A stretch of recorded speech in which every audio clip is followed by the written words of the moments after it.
Okay, hey guys, JMO here. We're going to be doing part 12 today together. This is second Revolve. Reason being is because this is the second time we're using the Revolve tool. Simple stuff. Got global variables again. We got our part. We got our origin. Cool.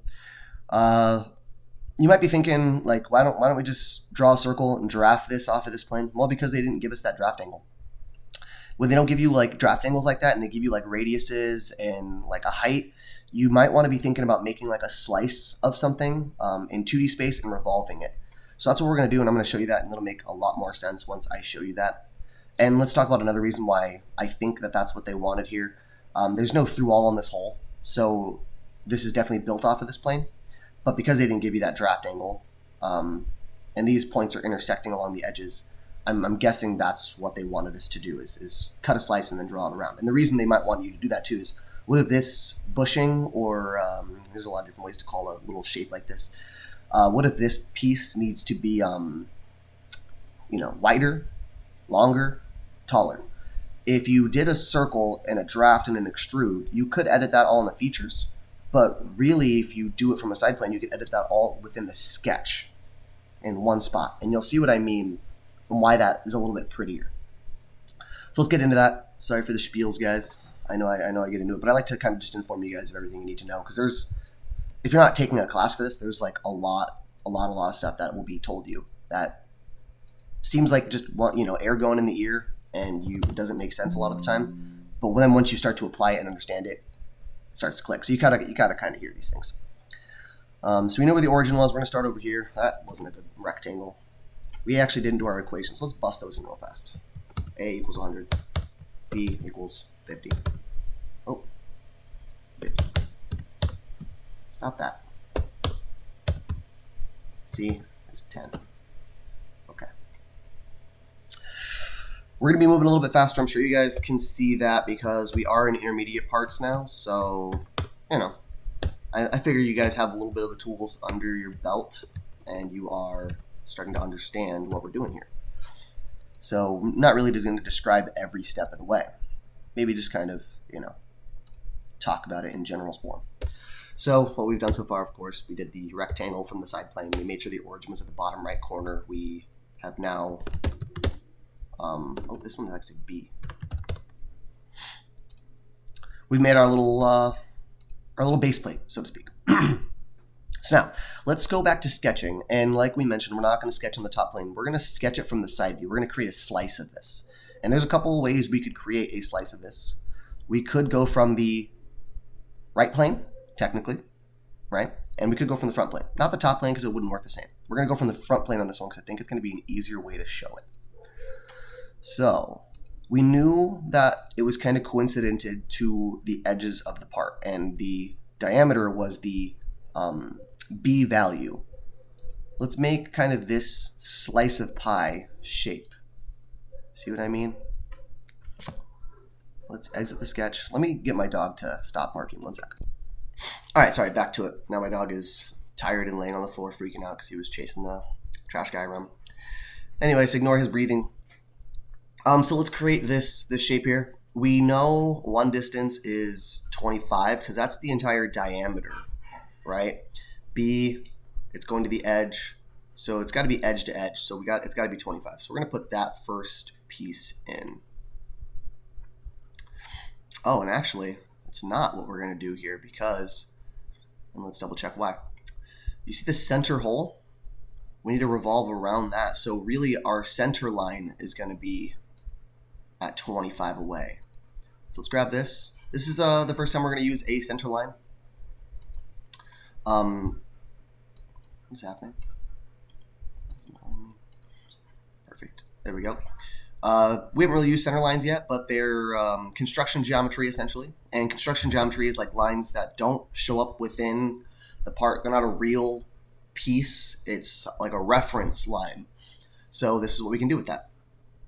Let's say we reference that line as 25. Now that's the center point. That's the distance. If we're going to revolve around, do you see if it revolved around that point, it would sweep a big circle and touch all edges and make a circle with the hole in it because it's going to revolve around this. So this whole center cavity will be open.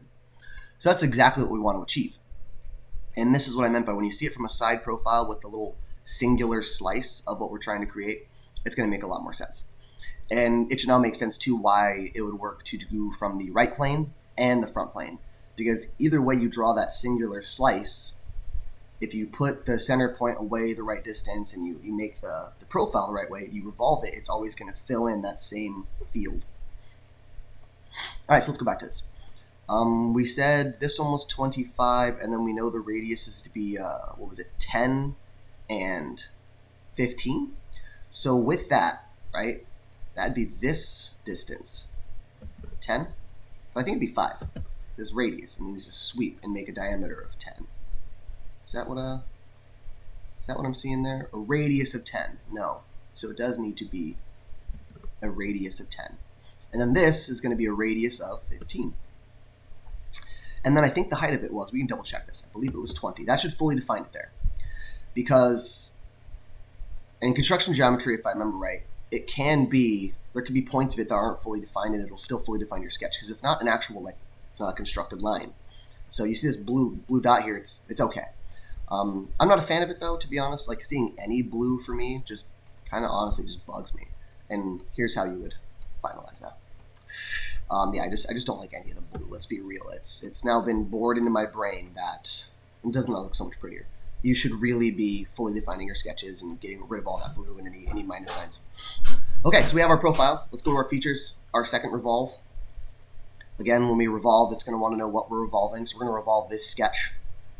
And it already knows we have that center line. It kind of wants to jump to center lines. It does. Like constructed geometry lines, I think it knows in the programming that you're going to want to utilize those. So if you click that sketch, it's going to use your fully enclosed sketch to jump around your centerline sketch. So be prepared for that to be automatic, and if you need to change it, you can just delete that and then click another spot. You can even click that line and revolve it there, but we're not going to get that center profile circle. All right, let's complete that. I like it. It looks good. I think that's exactly. Let's double check that height. 20, 10, 15, and that. So we're done on that part. That's cool. Let's go to this thing. We know it's center pointed because it's 25. It's 20 long. It's got a 5 radius, and it's 10 from the wall. So let's get that profile in there. And this is a new tool too. So technically, we could have named it this tool, the straight slot tool. It's a cool tool. I don't use it very often, but you will see it used. And this is kind of how it works. Let's make it parallel. Let's make it 20 because that's what it was.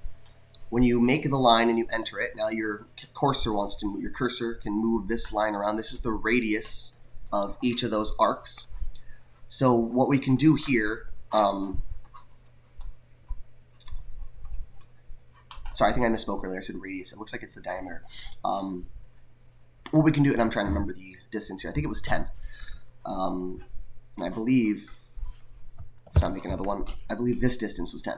So when you're building this, you're essentially making a line, and then you're making the circle slot around it. And by doing that, you make the distance of that, and then you make the circles. So what they'll often give you, and you'll see, it's the center point from the 2 circles. That's the distance of the tool.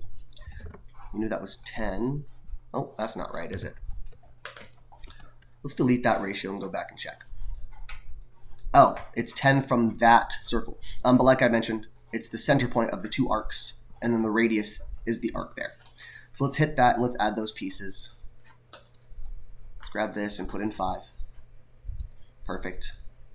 Let's grab this and put in 10. Let's grab this and make it 20. And I think that fully defines it. And that's all of our spots, right? 10 away from the wall, 20 long. Yes, and now it just needs to be cut through because it is a hole. And that one looks through all. It should definitely mention it in the sketch. But if it doesn't, there might be a little note somewhere on the sketch that says all holes through all. This one wouldn't, of course, because this hole is not through all. All right, that is the part. Let's now put it in carbon steel. We'll go plain carbon steel, and I'll edit that. And I always note it. You've probably noticed in the materials, if I haven't been specific with my verbiage and then I kind of pick here, I always add it in the material description in the mass properties. All right, that is the part. So what we're going to do here now, the video is ending because it's about 10 minutes long. We're going to post this part, the video, with the whole thing. And then I'm going to edit this on my own time. I'm going to edit one of those A, B, or C's, and then, or maybe the material. And I'm going to put that below the mass properties in the description. You make the part, check the mass properties, scroll down just a little bit, see what the change is, go make that change, then come back and double check the mass properties under that. If you get both of them right, awesome, you're on par, you're moving forward with the rest of the group, and then we will continue building our skills. If not, just try it again. It's no rush. We're just kind of working on this stuff, so don't feel bad about it. You know, this is engineering. It's difficult stuff. It's not just going to come to you instantly. All right, I think that is the end of the video right there. I will post everything. Let me know if you guys have any questions. Later.